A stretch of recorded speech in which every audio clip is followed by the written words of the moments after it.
नमस्कार दोस्तों, स्वागत है आपका हमारे YouTube channel the horror B पर, जहां आपको मिलेंगी ऐसी डरावनी कहानियां जो आपके दिल की धड़कन को तेज कर देंगी।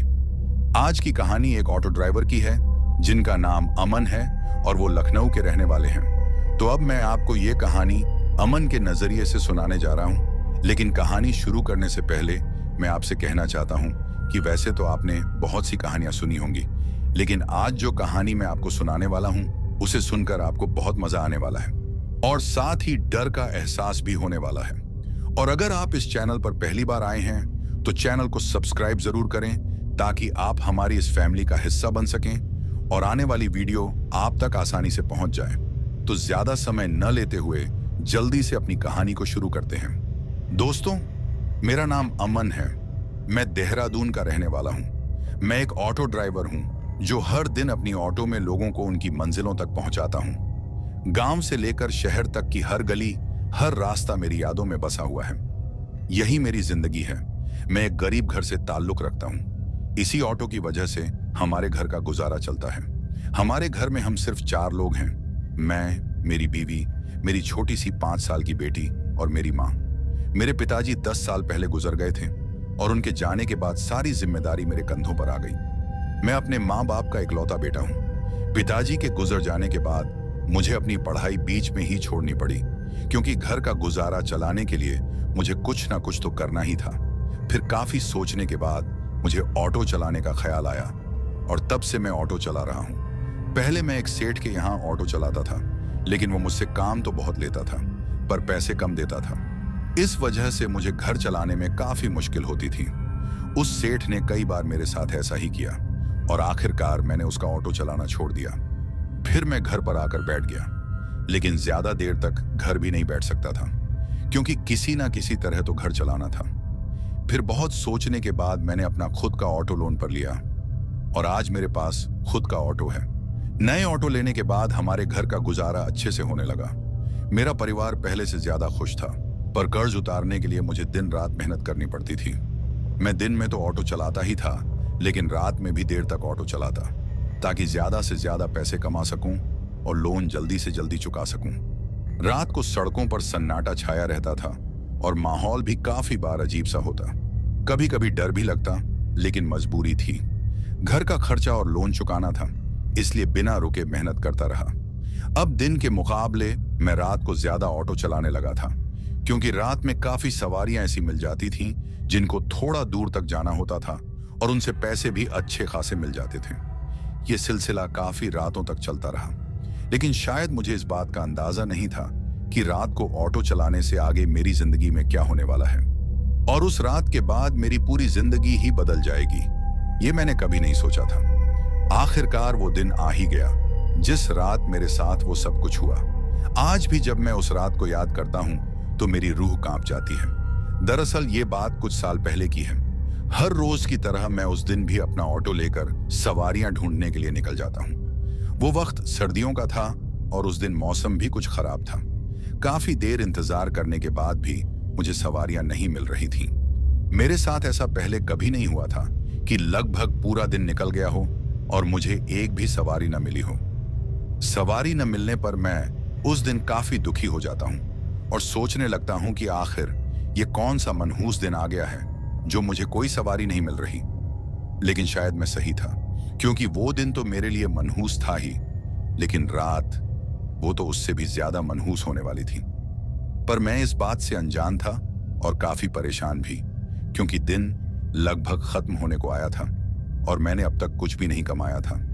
काफी देर इंतजार करने के बाद आखिरकार मुझे 2 सवारियां मिल जाती हैं। मैंने चैन की सांस ली और फिर उन्हें उनकी मंजिल तक पहुंचा दिया। किराया जेब में रखते ही हल्की सी राहत महसूस हुई, लेकिन आज का खर्चा अभी भी पूरा नहीं हुआ था।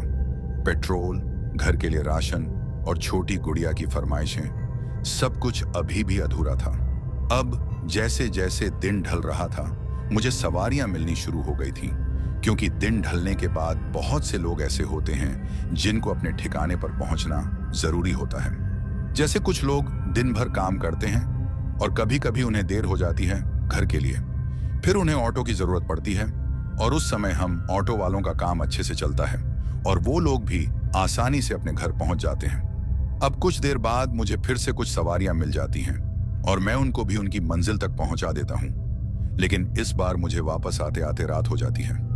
अब मैं किसी तरीके से ऑटो स्टैंड पर पहुंचने की कोशिश करता हूं ताकि मुझे कुछ और सवारियां मिल जाएं और मेरे दिन का गुजारा पूरा हो जाए।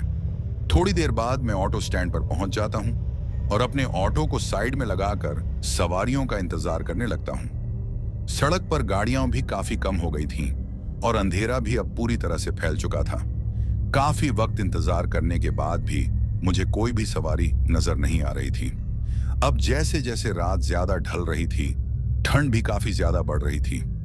मेरे साथ दूसरे ऑटो वाले भी अब एक एक करके अपने घर जा रहे थे और कुछ देर बाद मैं उस ऑटो स्टैंड पर अकेला रह जाता हूं। उन दूसरे ऑटो वालों के जाने के बाद भी मैं वहां काफी देर तक सवारियों का इंतजार करता हूं, लेकिन मेरे इंतजार करने का कोई भी फायदा नहीं रहता और फिर मेरी उम्मीद खत्म हो जाती है। अब मैं अपने ऑटो को स्टार्ट करता हूं और अपने घर के लिए वहां से निकल जाता हूं। अब जैसे ही मैं अपने ऑटो को लेकर थोड़ी दूर आगे बढ़ता हूं, मुझे सड़क के किनारे एक औरत नजर आती है। उस औरत की उम्र लगभग 30 से 35 साल के बीच की होगी। उसने घूंघट किया हुआ था और अजीब बात तो ये थी कि उसने जो कपड़े पहने हुए थे वो काफी पुराने लग रहे थे। वो औरत अपना हाथ उठाकर मुझे रुकने का इशारा करती है। उसके इशारा करते ही मैं सोचने लगता हूं कि इतनी रात को इस सुनसान सड़क पर ये औरत, वो भी अकेली, आखिर क्या कर रही होगी। लेकिन मैं इस बात पर ज्यादा ध्यान न देकर अपने ऑटो को उस औरत के सामने रोक लेता हूं और फिर उस औरत से पूछता हूं, मैडम जी, आपको कहां जाना है? मेरे ऐसा पूछने पर पहले तो वो औरत थोड़ा सोचती है और फिर मुझसे कहती है, भैया, मुझे मेरे घर तक छोड़ दोगे क्या? फिर मैं उससे कहता हूं, आपका घर किधर है? मेरे ऐसा पूछते ही वो औरत मुझे एक जगह का पता बताती है जहां उसका घर था। जिस पते के बारे में उस औरत ने बताया था वो रास्ता 5 से 7 किलोमीटर की दूरी पर था। फिर मैं उस औरत से कहता हूं, देखो मैडम, रात का वक्त है, किराया थोड़ा ज्यादा लगेगा, आपको चलेगा तो बोलो। मेरे ऐसा पूछने पर वो औरत मुझसे कहती है, आप किराए की टेंशन मत करो, बस मुझे मेरी मंजिल तक पहुंचा दो, आपका जो भी किराया बनेगा ले लेना। उसके ऐसा कहते ही मैं अपने ऑटो की खिड़की खोल लेता हूं और उसे बैठने का इशारा करता हूं। मेरे इशारा करते ही वो औरत ऑटो में बैठ जाती है और फिर मैं अपने ऑटो को स्टार्ट करके उस औरत के बताए पते की तरफ निकल जाता हूं। उस औरत के ऑटो में बैठने के बाद ऑटो के अंदर का माहौल अचानक बदल गया। ऐसा लग रहा था जैसे किसी ने ऑटो के ऊपर बर्फ की चादर बिछा दी हो, क्योंकि अंदर का तापमान काफी ठंडा हो गया था। मुझे भी काफी सर्दी लग रही थी, लेकिन अजीब बात यह थी कि वो औरत पीछे एकदम शांत बैठी हुई थी, जैसे उस पर इस सर्दी का कोई असर नहीं हो रहा हो। फिर मैंने सोचा कि शायद मुझे ही ये सर्दी कुछ ज्यादा महसूस हो रही हो। उसके बाद मैंने अपनी ड्राइविंग पर ध्यान दिया। अब मेरा ऑटो सुनसान सड़क पर चल रहा था। गाड़ियों की आवाजाही भी कम हो गई थी। सड़क के बीचों बीच बस मेरा ऑटो अपनी हेडलाइट्स जलाकर अंधेरे को दूर करने की कोशिश कर रहा था। जैसे जैसे ऑटो आगे बढ़ रहा था, अंधेरा और भी घना होता जा रहा था। रात के वक्त धुंध भी काफी बढ़ गई थी, जिससे मुझे ऑटो चलाने में काफी मुश्किल हो रही थी। करीब 2 से 3 किलोमीटर सफर करने के बाद मैंने ऑटो चलाते हुए उस औरत से पूछा, मैडम जी, आप इतनी रात को किधर से आ रही थीं जो आपको इतनी देर हो गई? लेकिन मेरे ऐसा पूछने पर उस औरत ने कोई जवाब नहीं दिया। मुझे थोड़ा अजीब लगा। फिर मैंने सोचा कि हो सकता है इस औरत की आंख लग गई हो और इसे मेरी आवाज सुनाई न दी हो, क्योंकि औरत ने अभी भी घूंघट डाला हुआ था। अब कुछ देर और ऑटो चलाने के बाद मुझे कुछ अजीब महसूस हुआ। दोस्तों, मैं आपको बताता चलूं कि मुझे ऐसा महसूस हो रहा था जैसे कोई मेरे कान के पास आकर कुछ फुसफुसा रहा हो। यह सब महसूस करने के बाद मैंने एकदम से पीछे की तरफ देखा, लेकिन मुझे वहां कुछ नहीं दिखा। वो औरत अभी भी पीछे की सीट पर एकदम शांत बैठी हुई थी और उसने अभी भी अपना घूंघट डाला हुआ था। फिर मैंने सोचा कि हो सकता है ये मेरा वहम हो। उसके बाद मैंने अपनी ड्राइविंग पर फिर से फोकस किया और अपने ऑटो को थोड़ा तेज कर लिया। अब कुछ दूर और जाने के बाद मुझे फिर से कुछ महसूस होता है। दोस्तों, इस बार जो मुझे महसूस हुआ उसकी वजह से मैं थोड़ा सा डर जाता हूं। दरअसल इस बार मुझे ऐसा महसूस हो रहा था जैसे कोई मेरी गर्दन के पास अपनी गर्म सांसें छोड़ रहा है और मुझे ऐसा भी लग रहा था जैसे कोई अपनी जीभ से मेरी गर्दन को छूने की कोशिश कर रहा है। रास्ते में कई बार मेरे साथ ऐसा हो रहा था, लेकिन जब भी मैं पीछे की तरफ देखता, मुझे सिर्फ वो औरत नजर आती जो कि पीछे सीट पर आराम से बैठी हुई थी। मुझे कुछ समझ नहीं आ रहा था कि आखिर मेरे साथ ये क्या हो रहा है। इससे पहले मैंने कभी भी ऐसा महसूस नहीं किया था, लेकिन फिर मैंने सोचा कि हो सकता है यह मेरा वहम ही हो, और मैंने ये भी सोचा कि ऐसी हरकत ये औरत तो कर नहीं सकती। अब कुछ देर ऑटो चलाने के बाद मैं एक हवेली के सामने पहुंच जाता हूं, और ये वही हवेली थी जिसका पता उस औरत ने मुझे बताया था।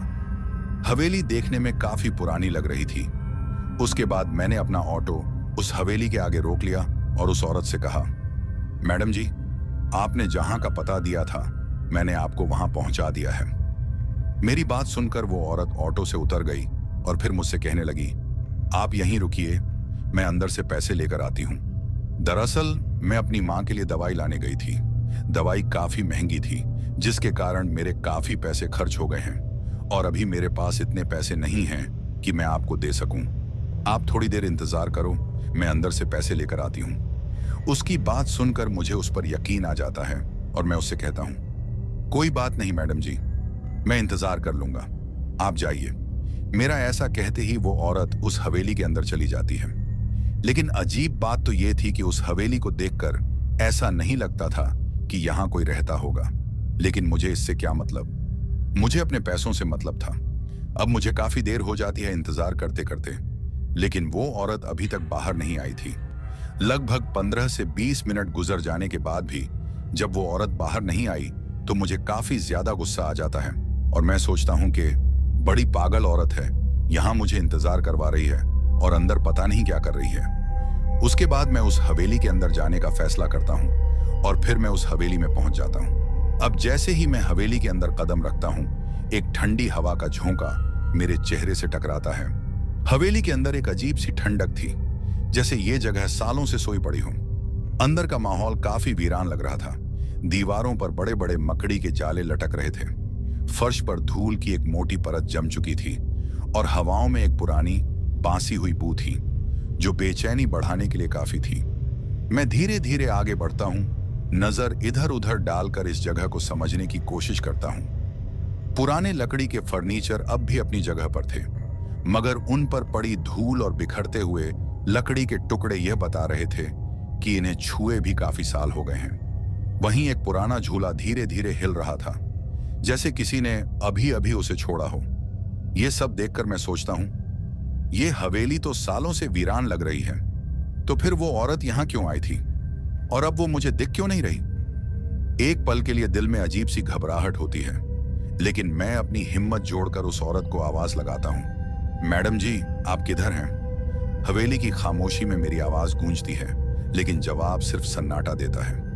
मेरे बार बार पूछने पर भी मुझे कोई जवाब नहीं मिलता। अब मैं सोचने लगता हूं, आखिर मेरे साथ हो क्या रहा है? जो औरत इस हवेली में आई थी वो गई तो गई कहां? हवेली देखने में काफी बड़ी थी। ऊपर की तरफ लंबी और चौड़ी सीढ़ियां दिखाई दे रही थी, लेकिन नीचे भी कई कमरे दिखाई दे रहे थे। हवेली के अंदर काफी घना अंधेरा था, मगर मैंने अपने मोबाइल की फ्लैशलाइट जलाई हुई थी ताकि हर चीज को साफ साफ देख सकूं। अब मैंने फैसला किया कि सभी कमरों को ध्यान से देखा जाए। उसके बाद मैंने 2-3 कमरों को खोलकर देखा। उम्मीद थी कि शायद कोई वहां मिल जाए, लेकिन हर जगह सन्नाटा पसरा हुआ था। ना कोई आवाज, ना कोई हलचल। फिर मेरी नजर एक और कमरे पर पड़ी। यह बाकी कमरों से थोड़ा अलग था। उस कमरे का दरवाजा बाकी दरवाजों से हटकर था, जैसे इस पर कोई पुरानी कहानी छुपी हो। फिर मैंने ज्यादा न सोचते हुए दरवाजे को धीरे से खोला। अब जैसे ही मैंने उस कमरे का दरवाजा खोला, मैं काफी ज्यादा डर जाता हूं और मेरे दिल की धड़कन भी अब तेज होने लगती है। दोस्तों, कमरे के अंदर मुझे एक बूढ़ी औरत नजर आती है। अब आप ये सोच रहे होंगे कि एक बूढ़ी औरत से डरने वाली क्या बात है, तो आपको मैं बताता चलूं कि उस बूढ़ी का चेहरा दीवार की तरफ था और वो फर्श पर बैठी हुई थी। ऐसा लग रहा था जैसे वो कुछ फुसफुसा रही हो। मुझे पीछे की तरफ से सिर्फ उसके सफेद बाल नजर आ रहे थे। उसके बाल काफी ज्यादा लंबे दिखाई दे रहे थे। कमरे में काफी ज्यादा अंधेरा था। मैं उस बूढ़ी औरत को अपने मोबाइल की फ्लैशलाइट जलाकर देख रहा था, और अगर कोई भी अंधेरे में इस तरह किसी बूढ़ी औरत को बाल खुले रखे हुए देख ले, वो भी किसी पुरानी हवेली में, तो उसके भी दिल की धड़कन तेज हो जाएगी। लेकिन मैं किसी तरह खुद को संभालते हुए सोचता हूं, यार अमन, तू भी पागल है। उस औरत ने तो कहा था कि वो अपनी माँ के लिए दवाई लेने गई थी। शायद ये बूढ़ी उसी औरत की माँ हो। उसके बाद मैं थोड़ी हिम्मत करके उस बूढ़ी से पूछता हूँ, माँ जी, आप वहां क्या कर रही हो और आपकी लड़की किधर है? वो मेरे किराए के पैसे लेने के लिए अंदर आई थी, लेकिन अब मुझे वो दिख नहीं रही। कहाँ गई है आपकी लड़की? मेरे ऐसा पूछने पर बूढ़ी औरत ने कोई जवाब नहीं दिया। फिर मैं सोचता हूँ, अजीब बूढ़ी है, मैं क्या पूछ रहा हूँ, और ये बिल्कुल शांत बैठी है। अब मैं फिर से उस बुढ़िया से पूछने की कोशिश करता हूँ। तभी अचानक मुझे कुछ चबाने की आवाज आने लगी, और वो आवाज उस बूढ़ी औरत की तरफ से आ रही थी। ऐसा लग रहा था जैसे वो बूढ़ी औरत कुछ खा रही हो। अब उसे ऐसा करते देख मुझे गुस्सा आ जाता है, और मैं उस बुढ़िया से कहता हूँ, तुम्हारे परिवार में सब पागल हैं क्या? मैं क्या पूछ रहा हूँ और तुम क्या कर रही हो?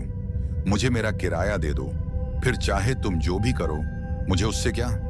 और मैं उससे ये भी कहता हूँ, अपनी लड़की को जल्दी बुलाओ ताकि मेरा किराया मुझे मिल जाए। अब मेरा ऐसा कहते ही मुझे उस बुढ़िया के हंसने की आवाज सुनाई देती है। उसकी हंसी काफी डरावनी थी।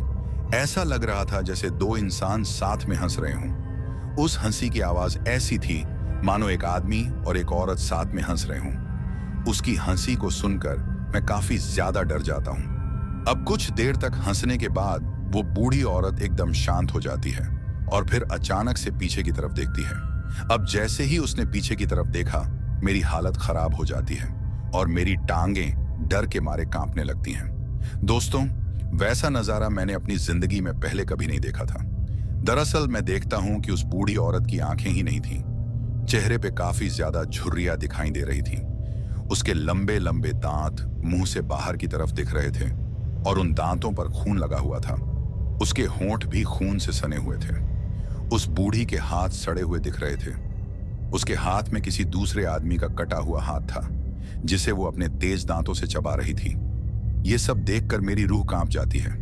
मेरा पूरा शरीर पसीने से भर जाता है। मेरी डर के मारे आवाज भी नहीं निकल रही थी। बस ऐसा लग रहा था जैसे मुझे अभी हार्ट अटैक आ जाएगा। ऐसा नजारा कोई भी देखे तो वो बच नहीं सकता, और अब मेरी भी हालत कुछ ऐसी ही थी। डर के कारण मुझे भागा भी नहीं जा रहा था, बस एक खड़ी लाश की तरह उस बूढ़ी चुड़ैल को देख रहा था। अब मैं किसी तरीके से खुद को दरवाजे की तरफ ढकेलता हूं, और जैसे ही मैं थोड़ा दरवाजे से बाहर की तरफ निकलता हूं, मैं कोशिश करता हूं कि जितनी जल्दी हो सके वहां से भाग जाऊं। अब मैं भागते हुए उस हवेली के दरवाजे के पास पहुंच जाता हूं जहां से मैं बाहर निकल सकता था।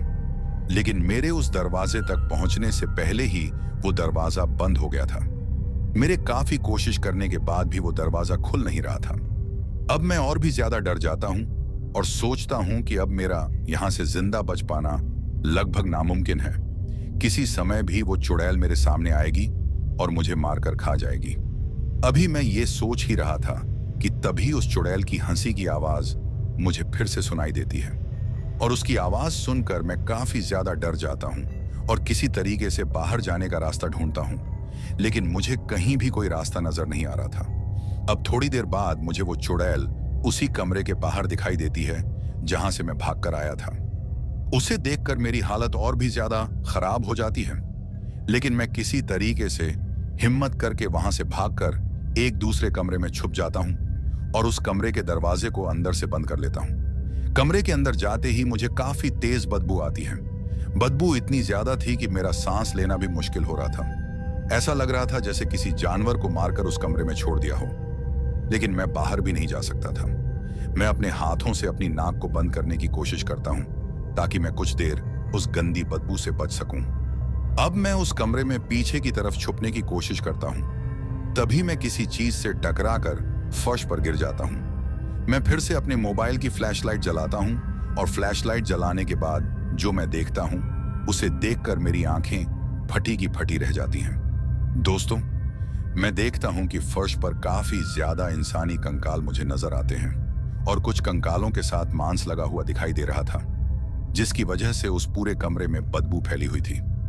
तभी अचानक से मुझे उस कमरे से किसी के हंसने की आवाज आती है, और फिर मैं अपनी फ्लैशलाइट को उस तरफ करता हूं। जैसे ही मैंने अपने मोबाइल की रोशनी उस तरफ की, मैं काफी ज्यादा चौंक जाता हूं। मुझे किसी औरत का कटा हुआ सिर दिखाई देता है और ये औरत कोई और नहीं बल्कि वही बूढ़ी चुड़ैल होती है जिससे मैं बचने की कोशिश कर रहा हूं। और उस बूढ़ी औरत का कटा हुआ सिर मुझे देखकर हंसने लगता है।